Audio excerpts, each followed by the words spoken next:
Chapter 10 My house in the Twilight's communion between the living and the dead. In my home in the Twilight land I rested now for a time, studying to learn more of myself and the powers I had within me, and seeking to apply the lessons I had learned in my wanderings. My chief instructor at this time was a man like myself in many respects, who had lived a similar life on earth and had passed through the lower spheres, as I was now doing, and who had become a dweller in a bright land of sunshine from which he came constantly to teach and help those of the brotherhood who, like myself, were his pupils. There was likewise another teacher or guide whom I sometimes saw, whose influence over me was even greater, and from whom I learned many strange things. But as he was in a much more advanced sphere than the other, it was but seldom that I could see him as a distinct personality. His teachings came to me more as mental suggestions or inspirational discourses in answer to some questioning thought on my part. This spirit I shall not now describe to you, as at this time of my sojourn in the Twilight land I saw him but very dimly, and only clearly when my progression had carried me into a brighter state. Though this man was not fully visible to me, I was often conscious of his presence and his aid, and when later on I learned that he had been my principal guardian spirit during my earthly life, I could easily trace many thoughts and suggestions, many of my higher aspirations, to his influence. And it was his voice that had so often spoke to me in warning or in comfort when I struggled on, almost overwhelmed with my terrible position on first entering the spirit world. In the days of darkness I had been faintly conscious of his form flitting in and out of my little cell, and soothing my terrible sufferings with his magnetism and his wonderful knowledge and power.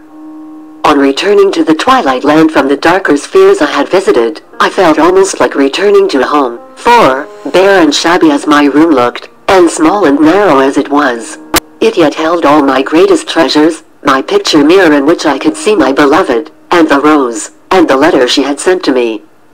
Moreover, I had friends there, companions in misfortune like myself, and though we were as a rule much alone, meditating upon our past mistakes and their lessons, yet at times it was very pleasant to have one friend or another come in to see you. And since we were all alike men who had disgraced ourselves by our earthly lives, and were now seeking to follow the better way, there was even in that a bond of sympathy. Our life, could I make you fully realize it, would indeed seem strange to you. It was like and yet unlike an earthly life. For instance, we ate at times a simple sort of food provided for us, felt hungry, but often for a week at a time we were one of us who had been fond of good eating on earth, and in that case the desire would be much more frequent and troublesome to satisfy. For myself my tastes had been somewhat simple, and neither eating nor drinking had in themselves possessed special attractions for me.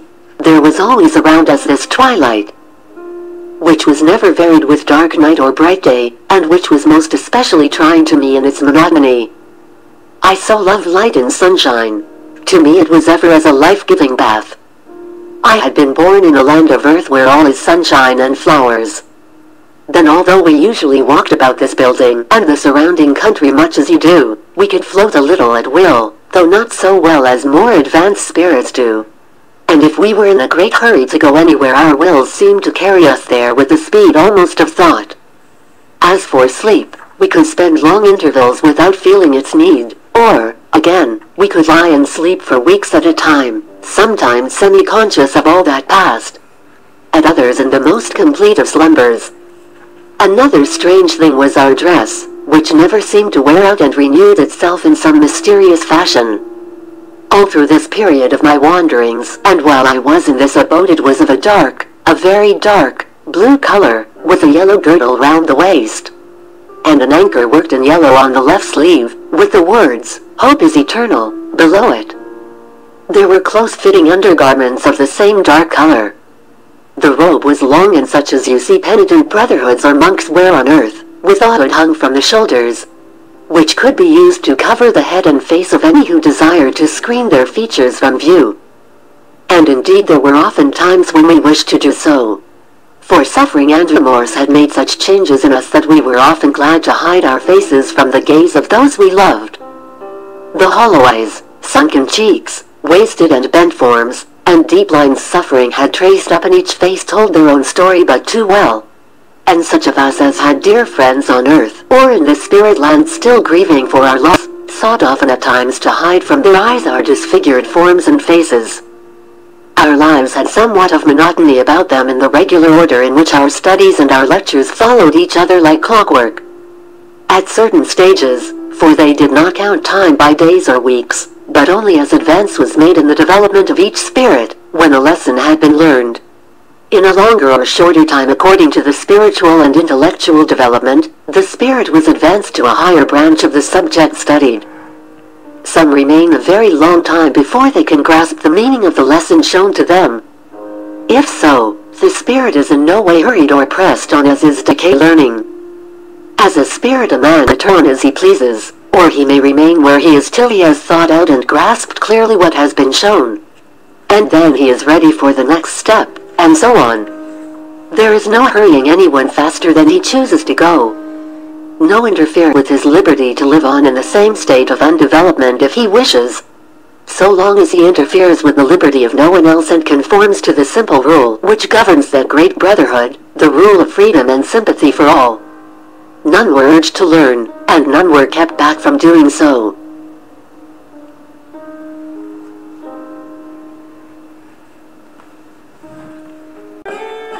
It was all voluntary, and did anyone seek to leave this place, he was free to go where he would, and to return again if he wished. The doors were closed to none, either in going or returning, and none ever sought to reproach another with his faults or shortcomings, for each felt the full depth of his own. Some had been years there, I learned, for to them the lessons were hard and slow to be learned. Others, again, had broken away and gone back to the life of the earth plane so many times that they had descended to the lowest sphere at last.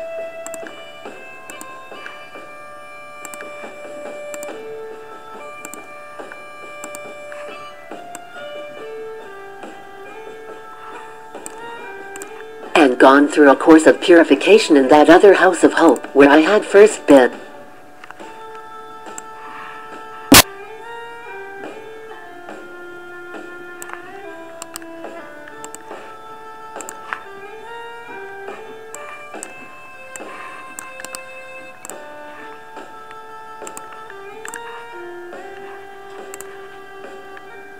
It was all voluntary, and did anyone seek to leave this place, he was free to go where he would, and to return again if he wished.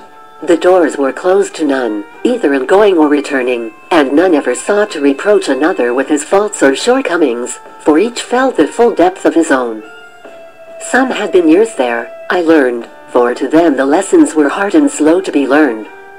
Others, again, had broken away and gone back to the life of the earth plane so many times that they had descended to the lowest sphere at last, and gone through a course of purification in that other house of hope where I had first been. They had appeared to go back instead of forward, yet even this had not been in truth a retrogression, but only an evil lesson, since they were thus cured of the desire to try the pleasures of the earth plane again. A few, like myself, who had a strong and powerful motive to rise, made rapid progress, and soon passed on from step to step, but there were, alas, too many who required all the hope and all the help that could be given to sustain and comfort them through all their trials. And it was my lot to be able, out of the storehouse of my own hopefulness, to give a share to others less fortunate who were not blessed, as I was. With a stream of love and sympathy flowing ever to me from my beloved on earth, cheering me on to fresh efforts with its promise of joy and peace at last. And now was given me a fresh source of happiness in being able to spend a certain time on earth with my darling, when she was able to be made full. Times had I been to see wanderings I had found time to snatch brief happy moments, to go to earth and look at her. And now, although I was still almost invisible to her eyes, yet she could tell that I was present, and could feel my touch when I laid my hand on hers. She would place a chair for me beside her own that we might sit side by side again, as in the dear old days that were gone. She would speak to me and could hear faintly what I said in answer, and could even distinguish dimly my form. Ah, the strangeness, the sadness, and yet the sweetness of those meetings between the living and the dead. I would come to her with my heart full of the bitterest anguish and remorse for the past. The sense of shame and humiliation at what I had become would be such that it seemed hopeless for one such as I was to rise to higher things. and the sight of her sweet face and the knowledge that she believed in me and loved me in spite of all, would soothe my heart and give me fresh hope, fresh courage to struggle on. From the desolation of our lives there grew up in those strangely sweet meetings a trust and hope in the future that no words can describe. I learned that she had been developing her powers, and studying how she could use the truly wonderful gifts which she possessed and which had lain dormant for so long.